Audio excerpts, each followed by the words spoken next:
pemerintahan Van der Capellen 1819–1825. Pada tahun 1819, tugas Komisi Jenderal dinilai sudah selesai, sehingga Elot dan Bussicas kembali ke Nederland. Sedangkan Van der Capellen tinggal di Indonesia sebagai penyusun undang-undang yang akan diterapkan di Indonesia setelah wilayah itu kembali kepada Belanda.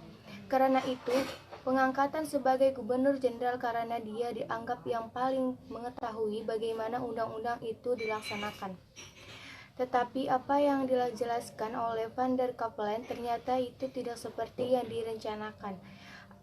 Adapun alasan Van der Capellen melakukan penyimpangan tersebut adalah karena undang-undang itu ternyata tidak dapat dilaksanakan dalam kondisi Indonesia saat itu.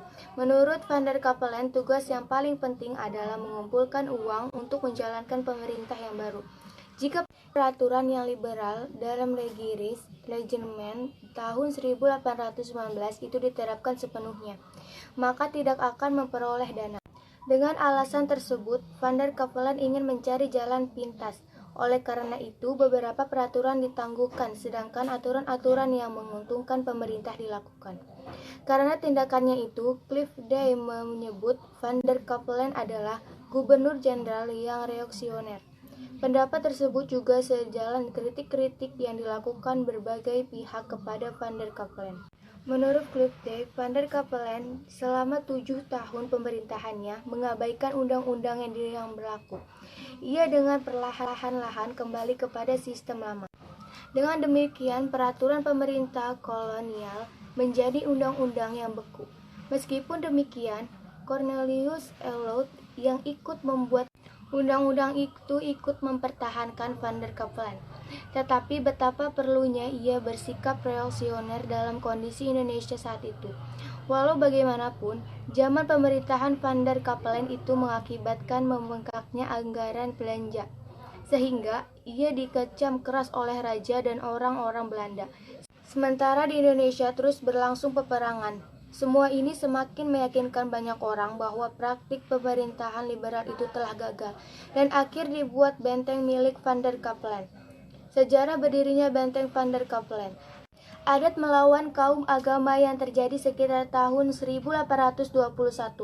Hal ini terjadi karena adanya pertentangan kaum agama yang dipopulari oleh 3 orang haji yang baru kembali dari Mekah dan ingin melakukan permurnian ajaran agama Islam. Waktu itu masyarakat Minangkabau telah banyak melakukan praktik budaya sehari-hari yang bertentangan dengan ajaran agama Islam. Misalnya, sambung ayam, berjudi, minum-minuman keras, dan sebagainya. Namun gerakan permurnian ajaran agama Islam ini tidak berjalan mulus dan memperoleh tantangan dari kaum adat. Dalam kondisi demikian, pertentangan antara kaum adat dan kaum agama semakin meruncing, dan konflik terbuka berupa peperangan fisik antara kaum adat dan kaum agama, membuat kaum adat meminta bantuan Belanda yang pada waktu itu sudah berkedudukan di Padang. Pasukan Belanda di bawah pemimpin Kolonel Rapp masuk ke tanah datar untuk melakukan penyerangan kepada rakyat. Benteng Van der Capellen tahun 1826 sampai di Batu Sangkar, pasukan Belanda dipusatkan di suatu tempat yang paling tinggi di pusat kota, lebih kurang 500 meter dari pusat kota. Pada tempat ketinggian inilah pasukan Belanda kemudian membangun sebuah benteng yang permanen. Bangunan benteng pertahanan yang dibangun pada tahun 1824 inilah berupa bangunan yang memiliki ketebalan dinding 750 cm dan plus 4 meter. Dari dinding bangunan inilah kemudian diberi nama benteng Van der Capellen sesuai dengan nama gubernur jenderal Belanda pada waktu itu, yaitu Godebrecht Alexander Gerard Philip Baron Van der Capellen. Dengan adanya benteng pertahanan yang permanen dan strategis, maka secara militer dan politis memudahkan Belanda untuk menguasai wilayah sekitar Batu Sangkar. Inilah yang menandakan beratnya perjuangan kolonial Belanda di tanah datar sehingga harus membuat benteng. Kesepakatan demikian akhirnya bukan hanya bertujuan untuk memadamkan gerakan kaum agama, tetapi sekaligus untuk menyesuaikan secara politis kawasan tanah datar dan sekitarnya. Konflik inilah akhirnya berkembang menjadi operasi militer Belanda. Kenyataan demikian menyadarkan kaum adat yang semula mengizinkan Belanda untuk masuk ke tanah datar. Keberadaan Belanda di Bangtuar sampai saat ini meletusnya Perang Dunia Kedua. Benteng Van der Capellen merupakan salah satu benda cagar budaya di Sangkar, Kabupaten Tanah Datar. Situs dan bangunan benteng tersebut memiliki perjalanan sejarah yang paling. Keberadaan Benteng Van der Capellen tidak melepas dari perwisata peperangan antara kaum pada saat Jepang berhasil merebut Sumatera Barat, kemudian Belanda meninggalkan Batu Sangkar. Benteng Van der Capellen kemudian dikuasai oleh Badan Keamanan Rakyat Capellen, kemudian BPKR dari tahun 1943-1945 setelah Indonesia berhasil merebut kemerdekaan dari pendudukan Jepang. Benteng Van der Capellen kemudian dikuasai oleh Tentara Keamanan Rakyat (TKR) sampai tahun 1947. Pada waktu tragis Belanda II, Benteng Van der Capellen kembali dikuasai Belanda selama 2 tahun, yaitu tahun 1948 sampai 1950. Di antara pemburuan yang dicoba untuk Van der Capellen adalah pemburuan sistem perdagangan yang akhirnya mengundang kemarahan orang-orang Eropa, terutama orang Belanda, terhadapnya. Dalam tahun 1921, Van der Capellen mengeluarkan undang-undang yang melarang segala bentuk perdagangan Eropa di daerah Periangan, kecuali dengan izin khusus. Ialah melakukan hal tersebut dengan harapan untuk melindungi orang-orang Indonesia agar tidak ditipu oleh para pedagang Eropa serta untuk memperbesar hasil bagi pemerintah Belanda. Tindakan lain juga yang mengandung kemarahan orang Eropa adalah peraturan yang dikeluarkan tahun 1823. Dalam pembaruan itu, dia melarang orang-orang Eropa menyewa tanah rakyat. Peraturan ini juga untuk melindungi orang pribumi. Orang-orang Eropa, terutama Belanda, yang merasa paling dirugikan adalah menyewa tanah di Surakarta dan Yogyakarta. Mereka sudah membayar uang muka yang besar, sehingga sewaktu peraturan itu turun, maka mereka menuntut pengembalian uang muka yang sudah habis dibelanjakan oleh orang-orang pribumi. Akibatnya, orang-orang pribumi itu, terutama para pegawai dan peladang, merasa kecewa pemerintahan Belanda. Anggaran belanja negara semasa pemerintahan Van der Capellen senantiasa menunjukkan defisit, sehingga negeri Belanda harus menutupinya. Dalam keadaan kesulitan keuangan yang dialami negeri Belanda sendiri pada waktu itu, maka suatu kolonel yang tak dapat mencukupi keperluan keuangan sendirinya adalah sesuatu yang tak ada gunanya. Karenanya keadaan itu tidak dapat diperhatikan lagi, sehingga pada tahun 1825 pemerintahan Belanda memanggil Gubernur Jenderal Van der Capellen kembali ke negeri Belanda. Kebijakan yang dibuat Van der Capellen di Indonesia 1819 dan 1825. 3. Harga pembelian pemerintah dinaikkan. 4. Setoran paksa baik yang mendapat ganti maupun tidak dihapuskan. 5. Tiap-tiap orang bebas menanam dan tidak diadakan pembatasan. 6. Hasil tersebut harus diserahkan kepada pemerintah monopoli. B. Kebijakan dalam bidang pendidikan. Masa awal pemerintahan Van der Capellen menerbitkan suatu keputusan tertanggal 8 Maret 1819 yang berisi pemerintah untuk mengadakan penelitian tentang pendidikan masyarakat Jawa dengan tujuan 1. Meningkatkan kemampuan baca tulis masyarakat. 2. Memperbaiki pelaksanaan undang-undang dan peraturan pemerintah tentang pendidikan sesuai dengan penelitian. A. Kebijakan politik pada prinsipnya sangat konservatif, terbukti dengan dikeluarkannya 3 undang-undang pada masanya, yaitu 1. Ordinasi 1820, daerah Periangan tertutup untuk bangsa timur asing kecuali bangsa Eropa yang izin tertulis. 2. Ordinasi 1821, larangan mendirikan gudang atau kerajinan di luar ibu kota. 3. Ordinasi 1823, uang sewa harus dikembalikan.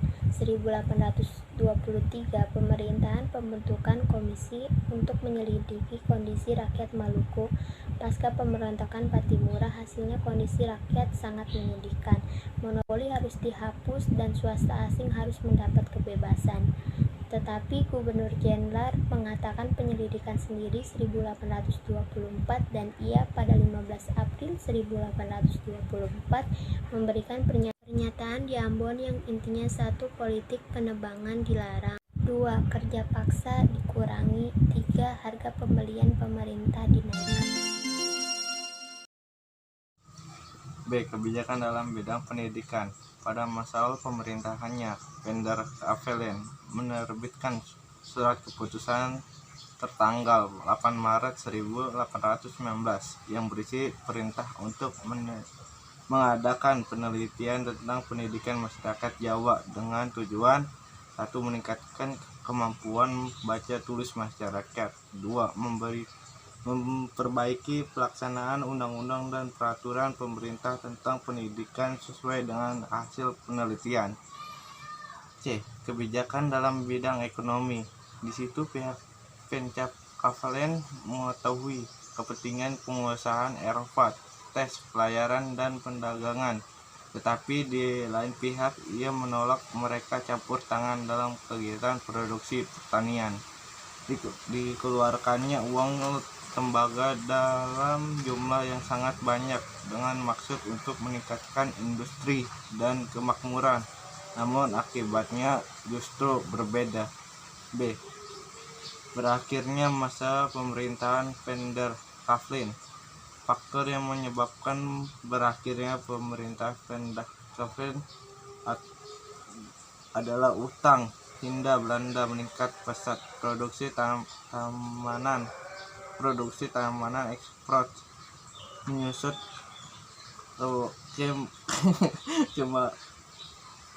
kemarahan para pemilik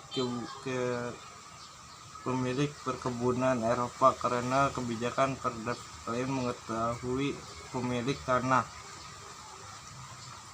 Kaum liberal di Belanda menyalahkan karena kebijakan reaksionernya dalam pekerjaan, menyalahkan karena parahnya keuangan koloni itu. Selama 7 tahun administrasinya, Pender Kavelen menghabiskan 24 juta gulden, melebihi pendapatan pemerintah. Harga jauh secara tiba-tiba di pasar kopi yang menyebabkan pemerintah Batavia kehilangan penghasilan besar.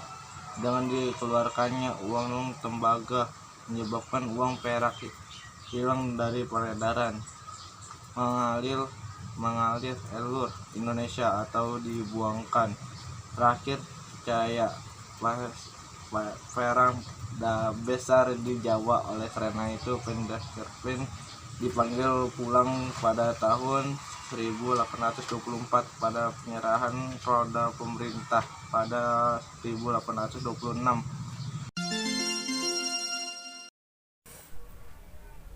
B. Masa pemerintahan LPJ Dubus Designes tahun 1826 sampai 1830. Sesuai dengan politik Raja Willem I yang bercap liberal, pada tahun 1825 diangkatlah Dubus, seorang kapitalis Belgia terkemuka, sebagai ganti Pender Kavelen. Konsepnya tentang politik kolonial sejalan dengan konsep Willem I, ialah kebebasan penanaman bersama dengan pengikatan produksi untuk ekspor sebagai dasar guna memajukan perdagangan dan pajak tanah. Menurut Dubus, peningkatan produksi akan menambah kemampuan pribumi untuk membeli. Berbeda dengan Raffles yang beranggapan bahwa perbaikan kesejahteraan rakyatlah yang dapat meningkatkan daya belinya. Sartono Kartodirjo 1999. Dalam melaksanakan ekonomi politiknya, Dubus mengalami hambatan-hambatan seperti 1. Tanah yang telah digarap di Jawa Baru atau 1/2 dari luas keseluruhannya. Pribumi tidak mempunyai kemauan untuk membuka tanah karena cukup hidup damai dari penanaman padi pada sebidang tanah sekedar untuk memenuhi kebutuhan hidupnya sehari-hari. Politik Dubus memerlukan tanah dan tenaga rakyat di modal kaum Eropa. Ketiga faktor itu akan membuat produksi ekspor. Namun hasil dari politik yang dilakukan atau dilaksanakan Dubus ini pada akhirnya mengalami kegagalan. Karena mengalami kemerosotan pemasukan pajak tanah pada suatu pihak dan tidak tampaknya kemajuan hasil ekspor seperti kopi, gula, dan indigo. Kebijakan-kebijakan yang dibuat LPJ Dubus Designis 1826 sampai 1830. Setelah beralihnya masa pemerintahan Van der Kepelen pada tahun 1826, maka pemerintahan diserahkan kepada Dubus Designis, seorang bangsawan Belgia. Dubus memerintah selama 4 tahun. Keempat tahun itu disibukkan oleh perang melawan Dipanegara Pangeran Yogyakarta. A. Kebijakan politik Dubus Designis. Konsepnya tentang politik kolonial sejalan dengan konsep Willem I, ialah kebebasan penanaman bersama dengan peningkatan produksi untuk ekspor sebagai dasar guna memajukan perdagangan dan pajak tanah. Politik Dubus memerlukan tanah dan tenaga kerja rakyat ditambah modal kaum Eropa. Ketiga faktor itu akan membuat produksi ekspor, mencabut larangan menyewakan tanah oleh raja-raja dan kaum bangsawan kepada swasta yang sebelumnya dikeluarkan oleh Van der Kepelen. B. Kebijakan ekonomi. Selama ekspor tidak bisa ditingkatkan dengan mengganti milik bersama menjadi milik perorangan, penambahan modal baru untuk perkebunan di samping yang sudah ada. Tanah-tanah yang diberikan adalah tanah-tanah yang belum dibuka yang terletak dekat desa yang padat penduduknya, sehingga petani mendapat tambahan penghasilan menurut Dubus. Peningkatan produksi akan menambah kemampuan pribumi untuk membeli. Perbedaan dengan Raffles yang beranggapan perbaikan kesejahteraan rakyatlah yang dapat meningkatkan daya belinya. Dalam melaksanakan pelaksanaan ekonomi politiknya, Dubus mengalami hambatan-hambatan seperti: 1. Tanah yang telah digarap di Jawa 1/4 atau 1/8 dari luas keseluruhannya.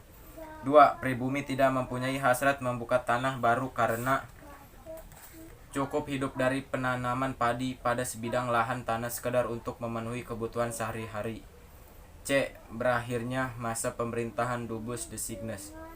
Kegagalan sistem sewa tanah dalam merangsang para petani pedesaan untuk meningkatkan produksi tanaman ekspor yang dilakukan selama pemerintahan komisaris. Jenderal Van der Kepelen dan Dubus Designis menyebabkan pada tahun 1830 dia digantikan oleh Johannes van der Bosch. Kesimpulan dari penjelasan di atas dapat disimpulkan bahwa keadaan atau kondisi politik dan ekonomi Indonesia selalu mengalami perubahan mulai dari 1808 sampai 1830. Kondisi politik dan ekonomi Indonesia pada 1816 sampai 1860 dipimpin oleh 3 orang yang diutus oleh Raja Willem I ke Pulau Jawa dengan dasar pemerintahan yang perlu memperhatikan perbaikan nasib rakyat, pendidikan agama dan moral, serta perlu mendorong kebebasan bercocok tanam dan melangkah ke pemungutan pajak tanah. Ketiga orang itu adalah C.T.